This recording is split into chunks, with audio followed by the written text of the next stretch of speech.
and welcome to episode 35 of Tabletop Game Talk, a show where we talk about tabletop games of all types. I'm one of your hosts, Kitty. I'm Chris. And I'm Sydney. Today we'll be talking about the Cult of the New, or maybe this is just an excuse to have a game intervention for Chris. Anything is possible. Yeah. But first, thank you to our Patreon friends of the show, Emil Giljam, Shane Poole, and George. If you're interested in supporting us on Patreon or in any other way, visit our webpage, tabletopgametalk.com, and click on the Support Us button in the upper right corner. All of our Patreon levels include free auto entries into all of our contests with bonus entries as well. Now, let's go off topic with some news, announcements, and feedback. Excellent work. You will note our first announcement is I'm not Josh. And we have a Sydnie, which is special occasion. We're very excited. Yes. We have a Sydnie. She said she would never do it, but here she is. Here she is. Thanks, Josh. Yeah. So Josh had a family thing that he had to go to at the last minute. So Sydnie decided that she would sit down and join us. Anything is better than studying for the CPA. There you go. True. So it's like CPA or podcast, you choose. And it was actually a tough decision for her. But let's see. Let's get into some quick announcements so we can get into the actual show part. First, another congratulations to our winners of the Stronghold Games contest, Field of Green. Jason Strong, again, congratulations. He emailed me today because I hadn't got a chance to get back to him yet. Chris. I replied to him right away, I promise. But he's like, I just listened to the show. Is there anything I need to do? I'm like, no, but thanks for reminding me that I need to send that email. Dropped that ball. Yeah, this was a really, really busy week. Mike Smith, winner of our t-shirt, I promise I will email you by the time you hear this episode. I just need your t-shirt size. So if you email me before, well, hopefully I email you before this. So anyway, talking about our current giveaway, Santorini. So this is a cool little game that we started playing. This is not sponsored by anybody, but Roxley is the publisher of the game that did a great job. So we're giving it away along with the expansion. Like all of our giveaways, you enter by going to tabletopgametalk.com. Click on the giveaways button in the upper right. This one, the deadline is April 30th, midnight your time, wherever you might be. Mostly because I'm going to check it on Saturday, and that's when I do all the work. And then I have Sydnie look over it. She's just going to smile and nod as I say this part because she has no idea what I'm talking about. So it's an independent accountant checking over the work of the drawing. Studying audit now anyway. There you go. And there is a question up there. I want to know what your favorite game is to play with casual gamers. Kind of relates to a number of topics we've been talking about. This has no bearing on anything except for my own curiosity. Am I missing a good game that I should go get? And yeah, so those are our giveaways. The other big news this week, and this is huge, in 35 episodes, I do not believe this has happened. I did not kickstart anything this week. Nothing. I did go in and star a couple things, and I'm like, I want to take a look. All right, you guys don't need to have silent responses. We're on a podcast. The cat was just really funny. The cat jumped on my lap, and I was like, what do I do? What do I do? What do I do? I mean, it wasn't relevant to the podcast, or I would. No, I'll give you that. Anyway, back to me. So normally Sydnie is in the back, and the cats can hang around with her, and now the cat's here saying, wait a minute, you're in the wrong spot. But anyway, nothing to kickstart. You guys just are terrible people, but You just planned this so that I wouldn't know you were kickstarting more things. I'm probably going to end up kickstarting things. I listened to a podcast today, and they were talking about 2 different D&D 5th edition things that I went to, and I was almost going to back. I was so close to it, and then I did not, and I should, and then I shouldn't. And then this episode is called Cult of the New, and I'm like, man, I just buy a lot of new things, even though I'm never going to play them, so that's why I didn't do it. That's true. Yeah, so we're gonna just. This is a therapy episode. It's fine. Let's go right into some feedback and get me off the hot seat real so quick. let's get to some feedback about past episodes. And if you have feedback about this or any of our previous episodes, email us at tabletopgametalk@gmail.com and become part of the conversation. Yep. So this week, last week we talked about board games versus video games. And apparently people don't care too much about board games versus video games. But Sam from New York did send us some feedback to this, and he included some questions. So we're going to combine the quick questions and the feedback all into one. So Sam, this entire off topic is dedicated to you. Don't you feel special? I'm just saying, I have a feeling. Oh, also that reminds me, Sam, Sam increased his pledge to us on Patreon this week. So thank you very much. It's very appreciated. So he starts out with a few general questions that came to mind while listening to the last show. Technically, I'm cutting out a line or two, but we're jumping right to the good stuff. Mm-hmm. Not that the front part wasn't good. That actually was good. I was talking about it. All right. Just stop, Chris. Just read. How do you feel about owning multiple games that fill similar niches, whether mechanically or theme-wise? Example, does Burke's Gambit make the resistance unnecessary for you to keep in your collection because the one expands on the mechanics of the other?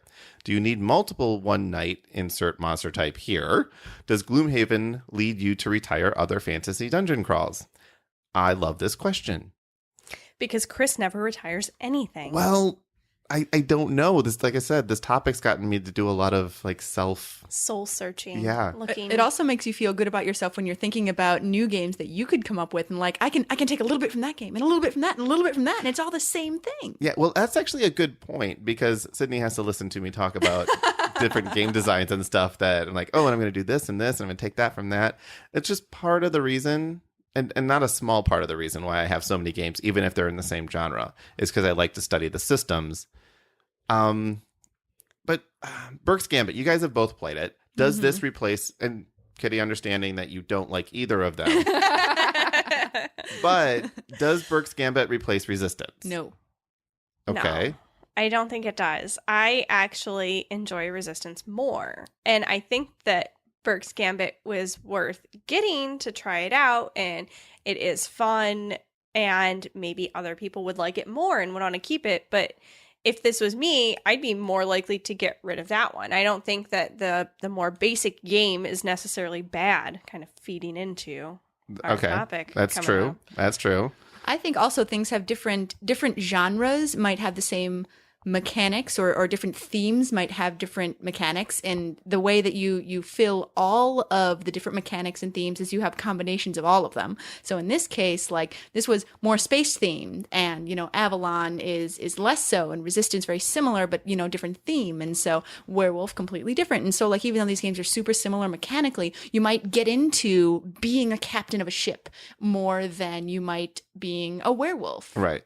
Which is a great point, because so even though the mechanics are similar, and honestly, they're not that similar. Avalon and Resistance are basically identical. Mm-hmm. That's true. Just a couple extra rolls. It's basically an expansion. But Burke's Gambit, I really like it. I like the mechanics better than I like the Avalon mechanics.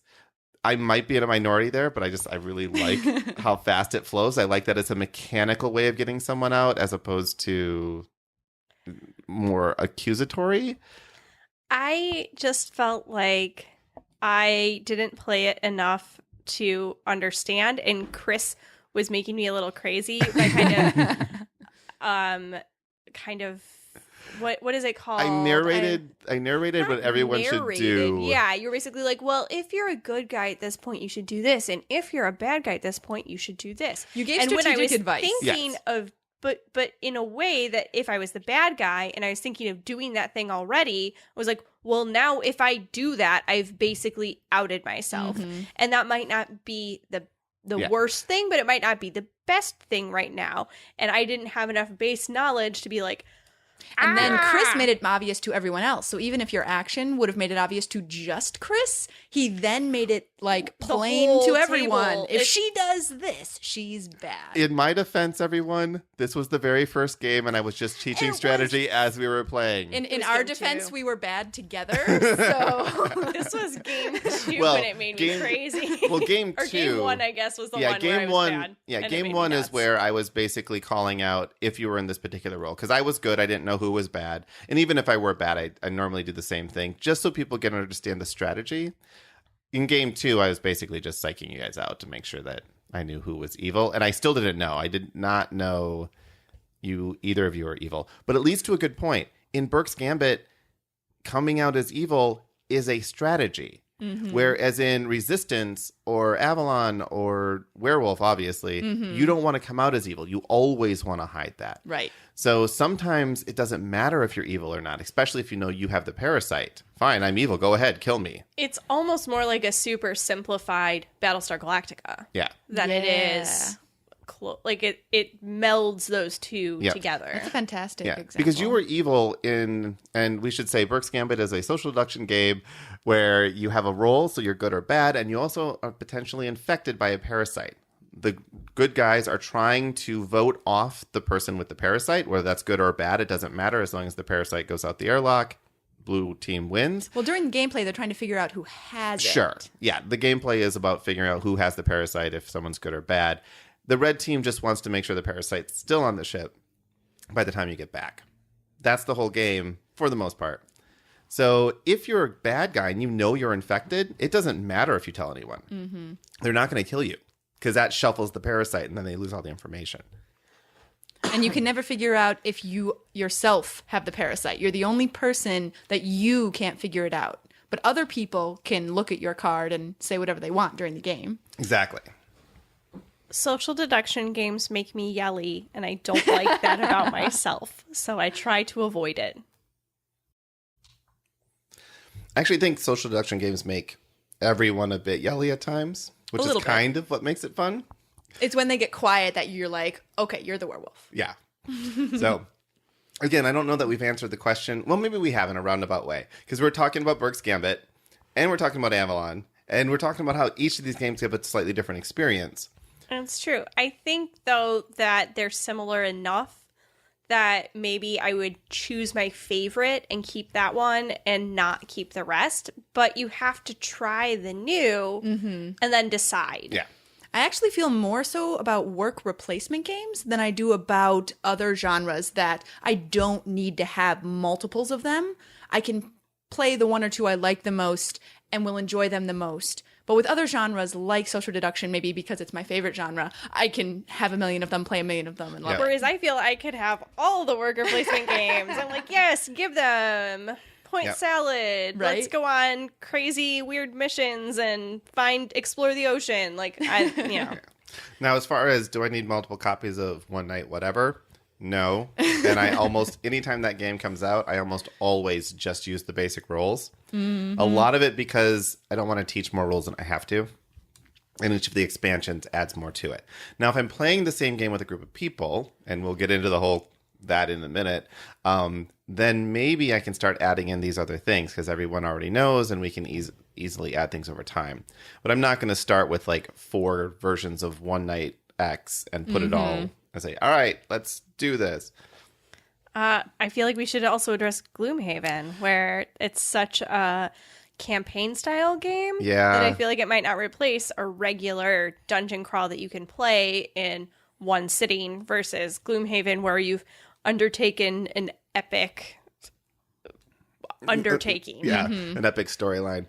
Now, Sydnie and I did play a random encounter in Gloomhaven. Yeah. And you can do that by itself without it actually affecting the campaign at all. But at this point, Gloomhaven basically replaces all games for me. So there's a tricky... I was going to say, conceptually, we might say no, but in practice, we've actually gotten together like once a week to play Gloomhaven, and we haven't picked up D&D again or a different dungeon crawl. Yep. So in practice right now, we actually that's probably true. Yeah. But I still like the idea of Arcadia Quest, for example, which is a kind of a mini, like 6 games together as opposed to 95. But I was looking at the new expansion Infernal for Arcadia Quest this week, and I didn't pick it up because I'm like, I'm not going to play this. I have Gloomhaven right now. I know this week's been weird. Just saying. Embrace the change, yes. Chris. So I think it is important sometimes to have a set of games that you can go to, and sometimes it might replace new things. It's just it's a one-off question. It's really hard. And I have a bunch of space exploration games, and I have anything that has fantasy on it, and just Sam, you ask hard questions. All right, next question. I got another one for you. What are some of the games that have been collecting dust on the shelves of your collections that have not been opened even once? Yeah, so I put a couple of them on the table. Now, Not Santorini. Not Santorini. The first one, and this one I believe is yours, Sydnie. It is mine. So before I met you, this might actually work well into our theme later. I didn't buy games until I played them. I would play them in a game room of a convention and fall in love with it and then go home and play it because I needed to own it because it was an amazing game. So Firefly was one of those. I actually had a game night with some friends. We played Firefly because someone else owned it, loved the game, got it, brought it back here, and it never got to the front of like all the games all of us wanted to play. And there are some aspects of the game that are not as pleasant for certain people to play, like the length of the game. And so it just never happened. Yeah, because so Firefly is a great example because I have a couple games like this too that I may have opened but we've never actually played, and I have some that are just sealed up.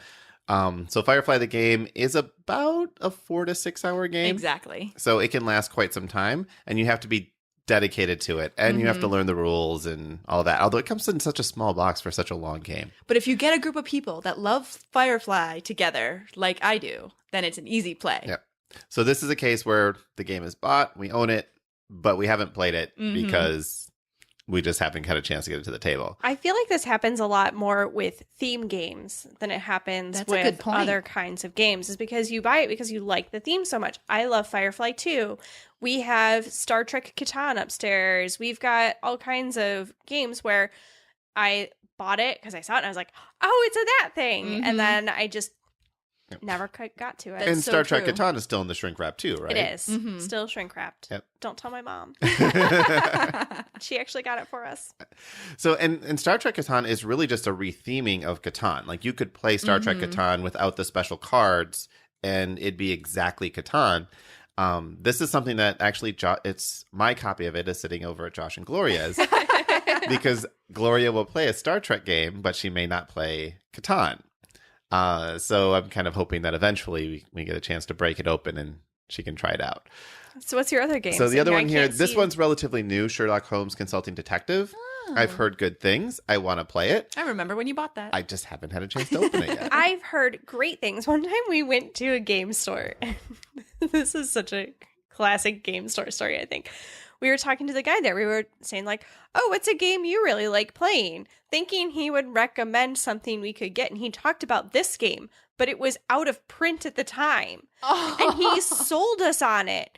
And he was talking about it for 30 minutes or more. Like, and we were like, oh, yeah. So can we get a copy? Is it somewhere? Yeah. He's like, oh, no, it's out of print now. Yeah, that's like coming in and saying, so what's the best dungeon crawl? Gloomhaven. You could do this and this and this and this. Right. You're in the store. It's like, but you won't be able to get it till August at the earliest.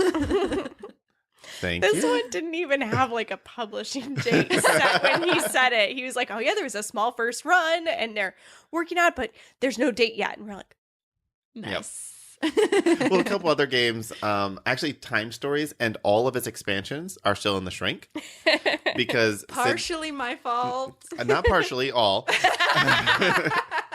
Sydnie played the first one with a different group and came out with like the very edge case where you had to play through We got to the point at which we had gone through it a couple times and we got to the end, one step away from the end, and then had to restart. But we had figured out exactly what to do to get to the end, and we didn't have the wherewithal to sit through doing every single thing again, knowing that like we had gotten there. And so we had finished it without finishing it. Yeah.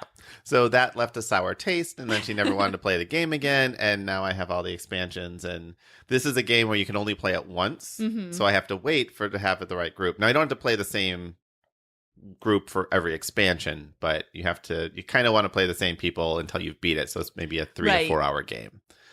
So, and all right, so way too many other games over there too, but I just want to go over Forbidden Stars. I got that because it looks amazing.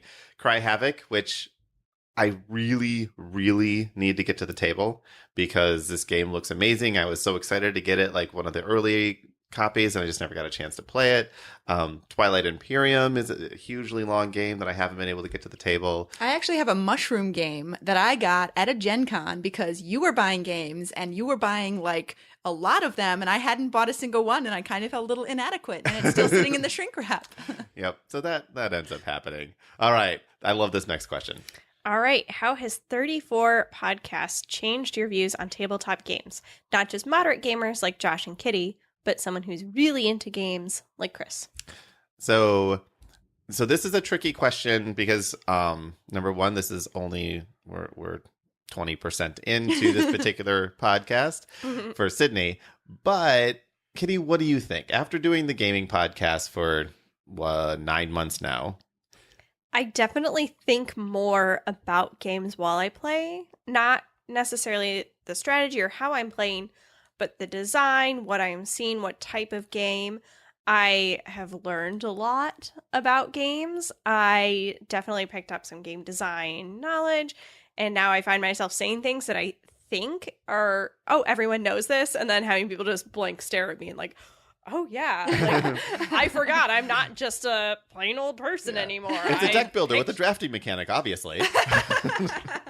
I know. I have a teeny bit of a peripheral. Now that you have been doing it for so long, we actually play more games and talk about games more. And that's been a fantastic experience for me because we met doing board games. And so I love the fact that it's a topic of conversation more often. Yeah, and that's basically mine is I play a lot more games now than I did before because we go out of our way to do it. Oftentimes, Josh, Kitty, and I will play a game before we record. And that is like kind of a forced game night. We set up a weekly game night with your friend Sarah to do Gloomhaven. We're actually going to go play Zaya with Josh this Friday.